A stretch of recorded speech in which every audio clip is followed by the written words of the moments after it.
To make interstellar travel believable, NASA was created. The Apollo space program foisted the idea that man could travel to, and walk upon, the moon. Every Apollo mission was carefully rehearsed and then filmed in large sound stages at the Atomic Energy Commission's top-secret test site in the Nevada desert, and in a secured and guarded soundstage at the Walt Disney Studios, within which was a huge-scale mock-up of the moon. All names, missions, landing sites, and events in the Apollo space program echoed the occult metaphors, rituals, and symbology of the Illuminati's secret religion. The most transparent was the faked explosion on the spacecraft Apollo 13. Named Aquarius. New Age, at 13:13 military time, on April 13, 1970, which was the metaphor for the initiation ceremony involving the death, explosion, placement in the coffin, period of uncertainty of their survival, communion with the spiritual world, and the imparting of esoteric knowledge to the candidate. Orbit and observation of the moon without physical contact. Rebirth of the initiate, solution of problem and repairs, and the raising up of the phoenix, the new age of Aquarius, by the grip of the lion's paw, re-entry and recovery of Apollo 13. 13 is the number of death, dead, and rebirth, death and reincarnation, sacrifice, the phoenix, the Christ. Perfected soul imprisoned in matter, and the transition from the old to the new. Another revelation to those who understand the symbolic language of the Illuminati is the hidden meaning of the names of the space shuttles. A Colombian enterprise to endeavor for the discovery of Atlantis. And all challenges shall be destroyed. Exploration of the moon stopped because it was impossible to continue the hoax without being ultimately discovered. And of course they ran out of pre-filmed episodes. No man has ever ascended higher than 300 miles, if that high, above the Earth's surface. No man has ever orbited, landed on, or walked upon the moon in any publicly known space program. If man has ever truly been to the moon, it has been done in secret and with a far different technology. The tremendous radiation encountered in the Van Allen belt, solar radiation, cosmic radiation, temperature control, and many other problems connected with space travel prevent living organisms leaving our atmosphere with our known level of technology. Any intelligent high school student with a basic physics book can prove NASA faked the Apollo moon landings. If you doubt this, please explain how the astronauts walked upon the moon's surface enclosed in a spacesuit in full sunlight, absorbing a minimum of 265 degrees of heat surrounded by a vacuum. NASA tells us the moon has no atmosphere and that the astronauts were surrounded by the vacuum of space. Heat is defined as the vibration or movement of molecules within matter. The faster the molecular motion, the higher the temperature. The slower the molecular motion, the colder the temperature. Absolute zero is that point where all molecular motion ceases. In order to have hot or cold, molecules must be present. A vacuum is a condition of nothingness where there are no molecules. Vacuums exist in degrees. Some scientists tell us that there is no such thing as an absolute vacuum. Space is the closest thing to an absolute vacuum that is known to us. There are so few molecules present in most areas of what we know as space that any concept of hot or cold is impossible to measure. A vacuum is a perfect insulator. That is why a thermos or vacuum bottle is used to store hot or cold liquids in order to maintain the temperature for the longest time possible without reheating or recooling. Radiation of all types will travel through a vacuum but will not affect the vacuum.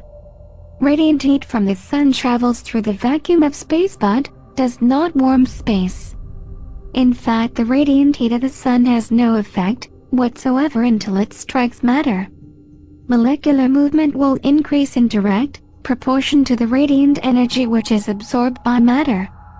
The time it takes to heat matter exposed to direct sunlight in space is determined by its color, its elemental properties, its distance from the sun, and its rate of absorption of radiant heat energy. Space is not hot. Space is not cold. Objects which are heated cannot be cooled by space. In order for an object to cool, it must first be removed from direct sunlight. Objects which are in the shadow of another object will eventually cool, but not because space is cold. Space is not cold. Hot and cold do not exist in the vacuum of space. Objects cool because the laws of motion dictate that the molecules of the object will slow down due to the resistance resulting from striking other molecules until eventually all motion will stop, provided the object is sheltered from the direct and or indirect radiation of the sun and that there is no other source of heat. Since the vacuum of space is the perfect insulator, objects take a very long time to cool even when removed from all sources of heat, radiated or otherwise.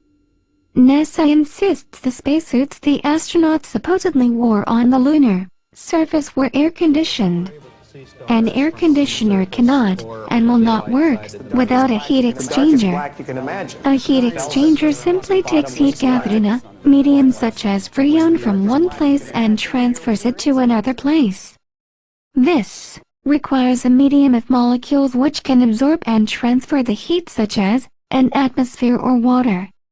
An air conditioner will not and cannot work in a vacuum.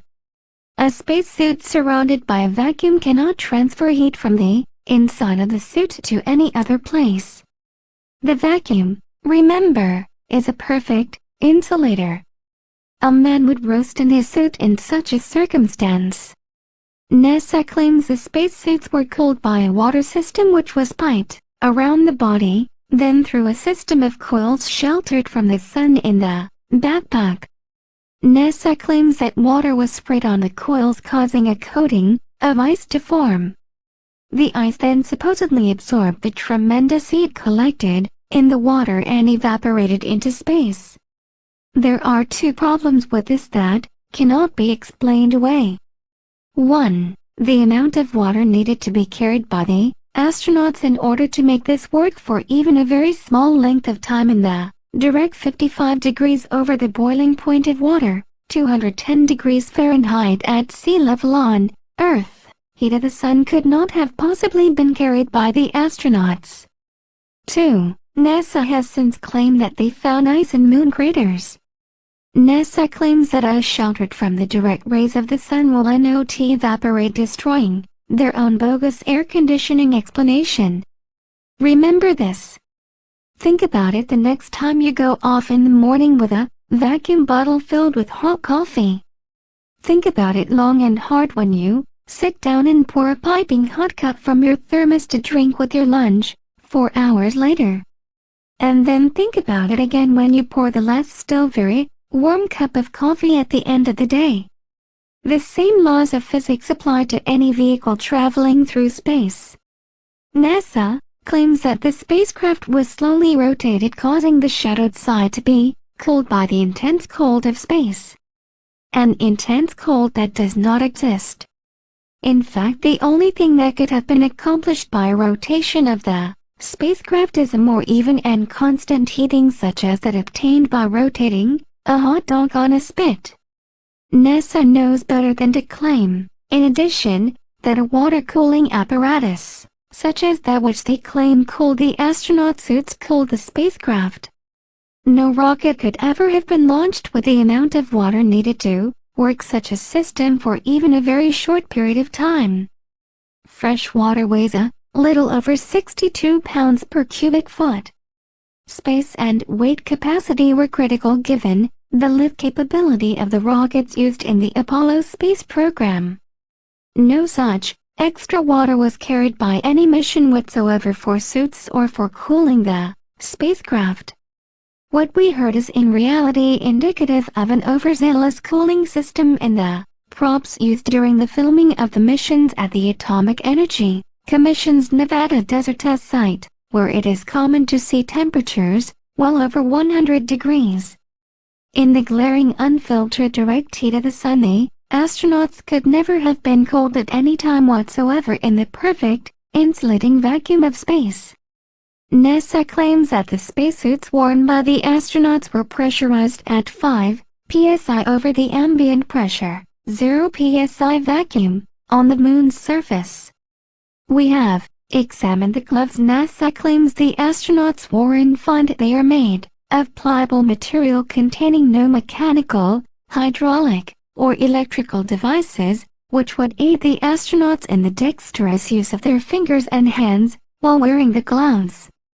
Experiments prove absolutely that such gloves are impossible to use and that the wearer cannot bend the wrist or fingers to do any dexterous work whatsoever when filled with 5 psi over ambient pressure, either in a vacuum or in the Earth's atmosphere. NASA actually showed film and television footage of astronauts using their hands and fingers normally during their EVAs on the so-called lunar surface. The films show clearly that there is no pressure whatsoever within the gloves, a condition that would have caused explosive decompression of the astronauts, resulting in almost immediate death if they had really been surrounded by the vacuum of space. If you don't believe it, try it yourself. It is a very simple experiment and does not require a rocket scientist to perform. These are just two of over 100 very simple and very easy to prove valid scientific reasons why NASA and the Apollo space program are two of the biggest lies ever foisted upon the unsuspecting and trusting people of the world. In addition, most, if not all, of the photos, films, and videotape of the Apollo moon missions are easily proven to be fake. Anyone with the slightest knowledge of photography, lighting, and physics can easily prove that NASA faked the visual records of the Apollo space program. Some are so obviously fake that when the discrepancies are pointed out to unsuspecting viewers, an audible gasp has been heard. Some have actually gone into a mild state of shock. Some people break down and cry. I have seen others become so angry that they have ripped the offending photos to shreds while screaming incoherently. See Fred Klondknecht, head of NASA at the time of the Apollo space program, is now the sovereign grand commander of the Council of the 33rd degree of the ancient and accepted Scottish rite of Freemasonry of the Southern jurisdiction. It was his reward for pulling it off. All of the first astronauts were Freemasons. There is a photograph in the House of the Temple in Washington, D.C. of Neil Armstrong on the moon's surface, supposedly in his spacesuit, holding his Masonic apron in front of his groin. The effect upon the people of the world was that if we could go to the moon, other creatures from other worlds could travel to our Earth. The escalation of the artificial alien threat scenario since that time is obvious. The recent revelations of the fraudulent nature of NASA and the Apollo space program by the intelligence service and others has resulted in a flood of propaganda, television programs, and films designed to keep the sheeple trapped in a deep